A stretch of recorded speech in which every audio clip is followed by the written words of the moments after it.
হাসপাতালের বেডে আমার স্বামী আমাকে রেখে পালিয়ে গিয়েছে, কিন্তু তিনি ৩ বছর পর যেভাবে ফিরলেন সেটা আমি কখনো কল্পনা করতে পারিনি। আমার নাম সুমাইয়া, আমি ৮ মাসের প্রেগনেন্ট। হঠাৎ করে আমার ব্যথা শুরু হলো। আমি কাঁদতে কাঁদতে আমার স্বামীকে বললাম আমাকে হসপিটালে নিয়ে চলো।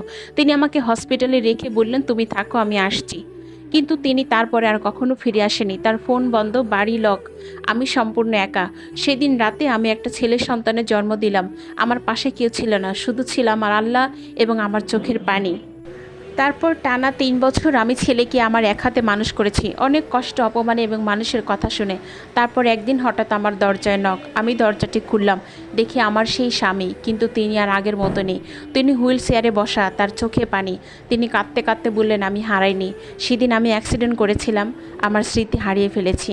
আমি সম্পূর্ণ চোপ। আমি তো অবাক হয়ে গেলাম, শুধু কান্না নিয়ে তার চোখের দিকে তাকিয়ে আছি। ঠিক ওই মুহূর্তে আমার ছেলে এসে যখন আমাকে জিজ্ঞেস করলো মা আঙ্কেলটা কে, তখন আমি আর কান্না থামা রাখতে পারলাম না।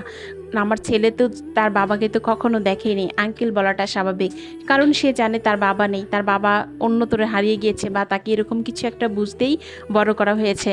আমার ছেলের দিকে তাকিয়ে তখন যেন আমার দুনিয়াটার অন্ধকার হয়ে আসছিল, যে আমার ছেলেটা তার ৩টা বছর তার জীবন থেকে তার বাবার আদর কখনো পায়নি, আর যখন পেল বাবার আদর তখন বাবা কতটা অসহায়, অসুস্থ।